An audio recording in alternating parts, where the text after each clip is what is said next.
Ramai, momen Presiden Turki Recep Tayyip Erdogan meninggalkan ruangan saat Presiden Prabowo Subianto memulai pidatonya di konferensi tingkat tinggi atau KTT D8 di Kairo, Mesir pada Kamis 19 Desember 2024. Narasi yang beredar bahkan menyebut jika Erdogan walk out karena bentuk dukungan Prabowo atas perang yang masih terjadi di Palestina. Juru bicara Kementerian Luar Negeri, Roy Sumitra, memberikan klarifikasi atas kejadian tersebut. Menurutnya, kejadian demikian bukanlah sesuatu yang luar biasa dalam konteks pertemuan internasional. Hal itu dikarenakan para pemimpin delegasi sering melakukan berbagai kegiatan secara paralel, termasuk menghadiri pertemuan bilateral yang berlangsung di lokasi berbeda dari forum utama.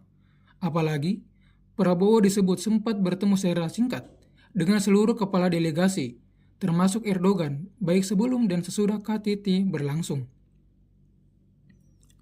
Roy pun menegaskan jika Indonesia tidak dapat memberikan komentar soal jadwal delegasi negara lain, karena hal itu sepenuhnya bergantung pada prioritas masing-masing pemimpin, juga kemungkinan ketidakhadiran mereka di momen tertentu.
Download Tribun X sekarang, menghadirkan lokal menjadi Indonesia.